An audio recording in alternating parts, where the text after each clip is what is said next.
The saga surrounding the Pandora Papers scandal continues across Latin America, with the presidents of Ecuador, Chile and Colombia facing investigations. The Cuban government reported that almost 100% of the vaccinable population has already received at least one dose of the vaccines produced in the island against COVID-19.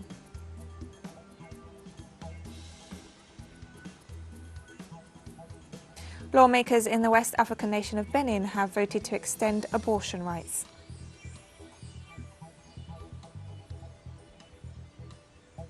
From the headquarters of teleSUR English in Havana, Cuba, this is From the South, I'm Katrina Goss. We begin in Colombia, where this Thursday the House of Representatives holds a debate on the Pandora Papers scandal that has implicated various government officials. The debate was proposed by opposition lawmakers based on the statute that allows them to define the agenda in the House of Representatives on certain occasions. Legislators point out that they use this resource to prevent pro-government Congress members from hindering the debate on this crucial issue. The country's Vice President Marta Lucía Ramírez and the Attorney General Francisco Barbosa were summoned to appear before Parliament, as well as the Minister of Transportation and the head of the Treasury.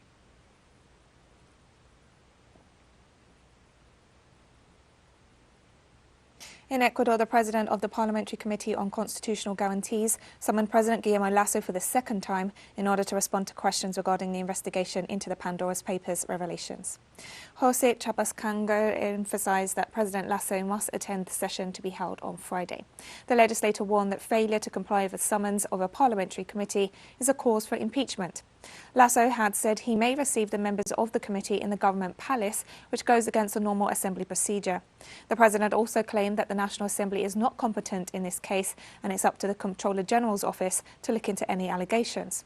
Lasso, a former banker, has maintained his claim of innocence despite the revelations, arguing that since he presented his candidacy for the presidency of the Republic in 2017, he has not held any offshore companies in tax havens or had any links to them.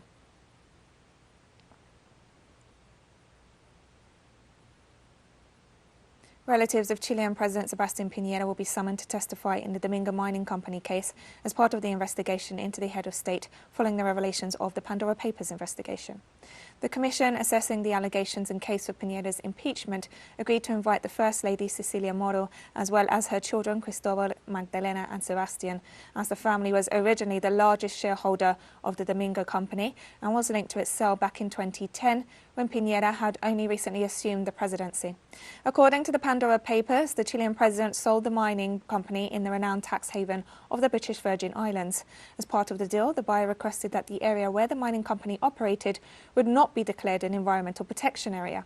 Once Piñera became president, that condition was established, contrary to legal and ethic principles.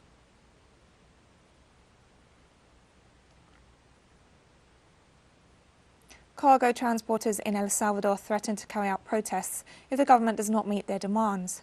The sector did not rule out the possibility of increasing cargo rates because of the high cost of supplies such as diesel. The announcement was made at the same time that lawmakers approved a new law that punishes with jail time those who promote demonstrations. The authorities assured the decree will be enforced until December to prevent COVID-19 contagion. For their part, the opposition pointed out that the law is aimed at cargo transporters after they participated in two large mobilizations.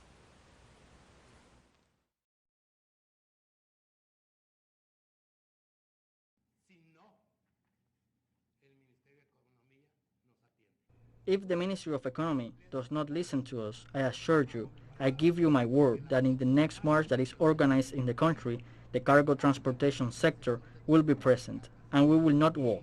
We will drive the trucks, and I assure you that the line of trucks will go from El Salvador del Mundo to Cujatlan Park. And if the government don't listen to us, please, if not, we will march in the next demonstration. I am not a member of any party. I have no party affiliation, but it is affecting me as a company, the economy, and my own pocket, and the pockets of each one of us. Motorcycle drivers took to the streets in Haiti on Thursday, blocking roads in protest against the fuel shortage and rising prices.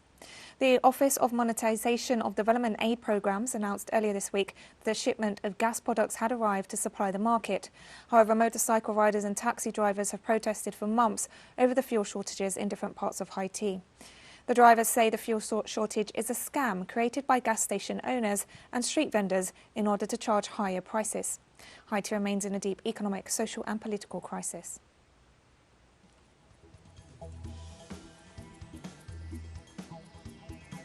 And we'll be right back after this very short break. Don't go away.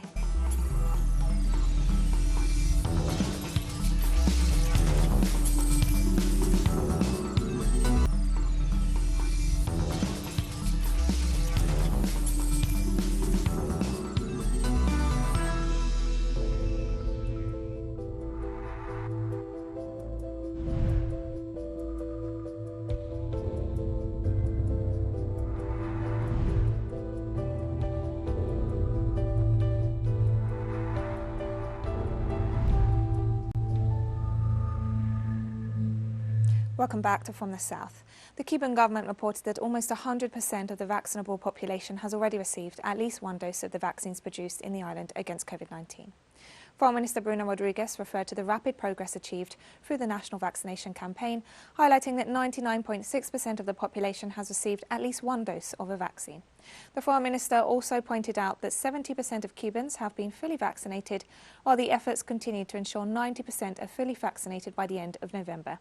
Authorities emphasise that the objective of the vaccination plan is to save lives. Official numbers place Cuba as the country with the highest immunisation rate in the Americas and the nation with the highest daily vaccination rate in the world.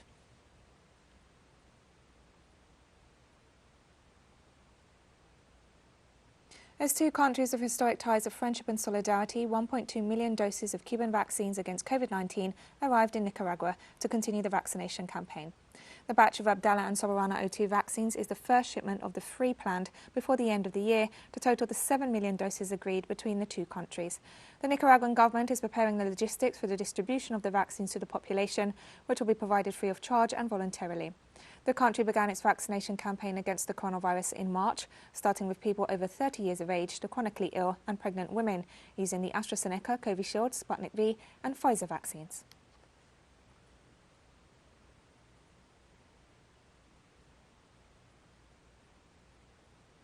India has now administered 1 billion doses of vaccines against COVID-19 as it fights its way back from a devastating surge in cases that brought the health system close to collapse. Despite the progress made in the vaccination campaign, authorities remain on guard for a new pandemic wave. About 3/4 of adults in the country of 1.3 billion people have had one shot and 30% are fully vaccinated according to government figures.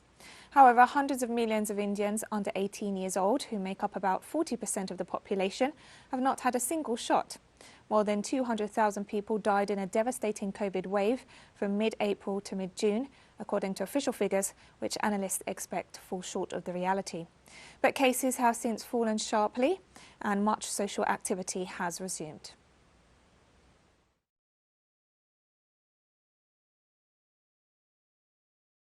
Achieve 1 billion doses means that we have protected a large proportion of our population. We need about 2 billion doses to be able to reach everybody, but it's very unlikely that we will reach all adults. So we are already more than halfway there in terms of reaching the whole population and making sure that a significant proportion of people have had their second doses. Firstly, it is good that we have completed 100 crore vaccinations in the country. So the second thing is actually it has taken a lot of time. And I think it has taken a lot of time because we still have challenges with our logistics and manufacturing. So because of that, it has taken a lot of time. And we still have a long way to go. Moroccans are rushing to get vaccinated as the North African country launched the mandatory COVID-19 pass, which requires vaccination for various activities, such as travel between provinces, access to tourist sites and entry into public administrations. I came to get my first dose of the vaccine. I had to because my employer made it mandatory to get vaccinated. I printed out my vaccination pass so that I can walk around, enter cafes and even travel without anyone stopping me. You just have to show this document to pass. It's like an identity card.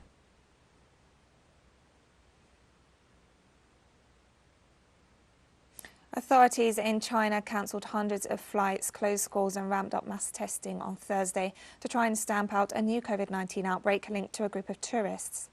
Beijing has maintained a relentless zero-COVID approach with strict border closures and targeted lockdowns, which analysts note is part of the reason for its success in controlling the spark of the virus and saving lives.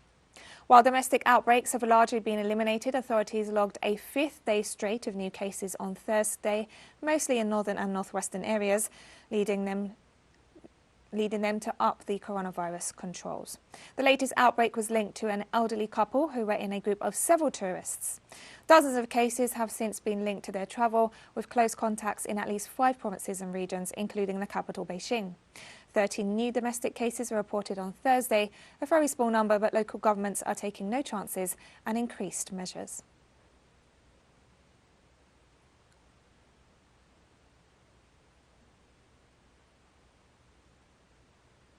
On average, 40% of health professionals in the world are fully vaccinated against COVID-19. But this figure hides huge disparities between regions, as noted by the Director General of the World Health Organization, who reiterated the need for equity in sharing vaccines.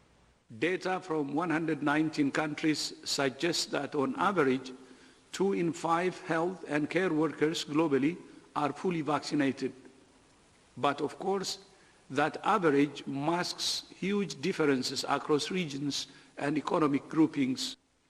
In Africa, less than 1 in 10 health workers have been fully vaccinated. Meanwhile, in most high-income countries, more than 80% of health workers are fully vaccinated. The G20 countries must fulfill their dose-sharing commitments immediately. Manufacturers must prioritize and fulfill their contracts with COVAX and AVAT as a matter of urgency. And we have more stories coming up after this final short break. Stay with us.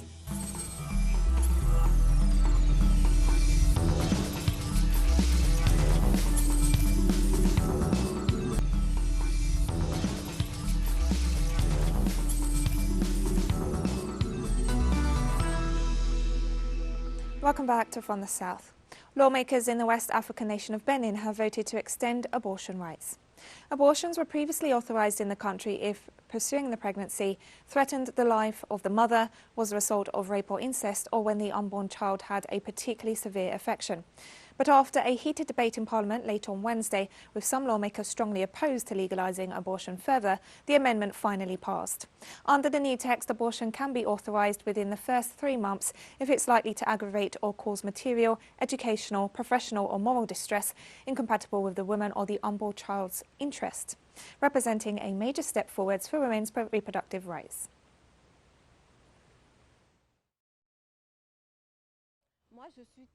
I'm very, very happy that from now on we can give this right back to the woman, to autonomy over her body and to decide for herself. For a long time in our country, the woman was subject to decisions taken by her husband. 20% of female deaths are the result of clandestine abortion, and 50% of maternal deaths among women in general are because of clandestine abortion. I think of the women, and I think that in these conditions we should give her the possibility to choose to get rid or to embryo or not.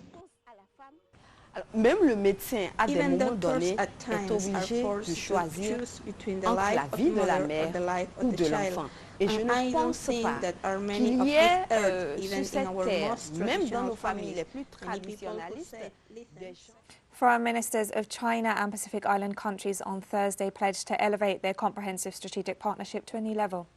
During the first China-Pacific Island countries foreign ministers meeting, chaired by Chinese State Councillor and Foreign Minister Wang Yi, participants held an in-depth exchange of views and reached a 6-point consensus, as well as multiple specific results. The 6-point consensus between the two sides covers strengthening mutual trust, cooperation against COVID-19, supporting the Global Development Initiative, carrying out high-quality belt and road cooperation, jointly addressing global challenges, and upholding and practicing multilateralism. The meeting also produced specific results, such as establishing a China-Pacific Island Countries Emergency Reserve, a Poverty Alleviation and Cooperative Development Centre, and a Climate Change Cooperation Centre, and hosting the China-Pacific Island Countries Fishery Cooperation and Development Forum.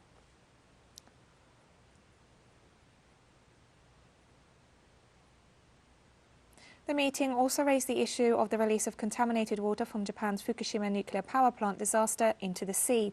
In addition, participating states reaffirmed their commitment to the international nuclear non-proliferation regime and the South Pacific Nuclear Free Zone in the face of the latest military deal between Australia, the United Kingdom and the United States. We are paying close attention to the AUKUS, a trilateral security partnership established by the United States, Britain, and Australia. As the three parties have openly pledged to cooperate on nuclear submarines, we are concerned that it may bring about the risk of nuclear proliferation, impact on the Treaty of Rarotonga, and even trigger arms races in the region and undermine regional peace and stability. We are ready to work with the Pacific Island countries to uphold the international nuclear non-proliferation regime based on the NPT and maintain a nuclear weapon-free zone in the South Pacific. On Thursday, Iranian and Russian naval authorities reached agreements on the expansion of bilateral naval cooperation. The announcement was made by the Chief of the General Staff of the Iranian Armed Forces, Major General Mohammad Hossein Bagheri, during a meeting with the Deputy Commander-in-Chief of the Russian Navy, Vice Admiral Vladimir Lvovich Kasatonov, in St. Petersburg. Bagheri announced at a press conference that Russia and Iran had reached good agreements on naval operations and participation in future Russian maritime drills, as well as mutual exchange of operational experience.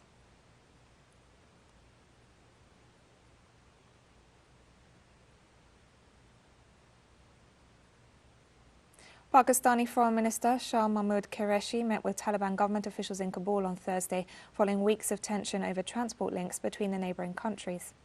The two sides discussed various aspects of matters concerning mutual interest and enhancing cooperation in trade and economic areas. Qureshi also shared Pakistan's perspective on issues of regional peace and stability.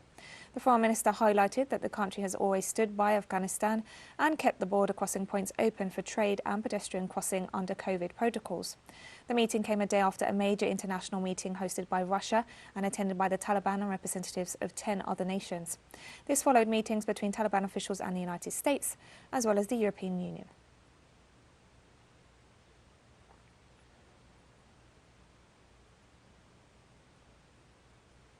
The United Nations has launched a funding program aimed at preventing the Afghan economy from collapsing during the winter by getting cash flowing through the local economy again.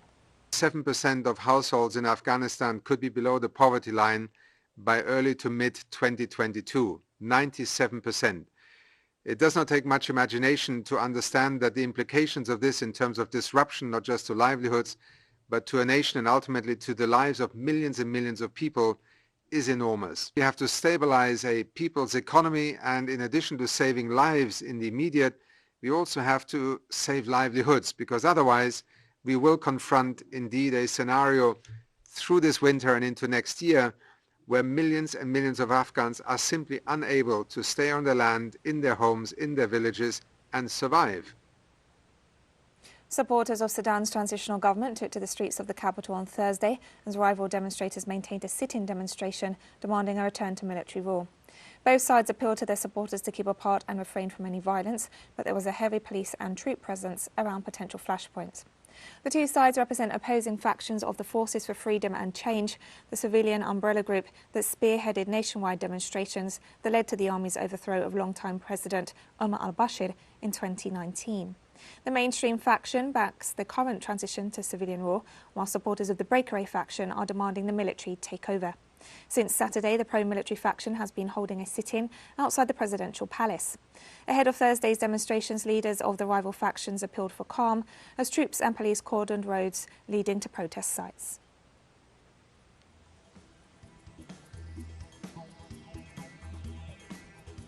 Now we've come to the end of this news brief. Remember, you can find these and many other stories on our website at telesurenglish.net. You can also follow us on social media for all the latest news. We're on Facebook, Twitter, Instagram and Telegram.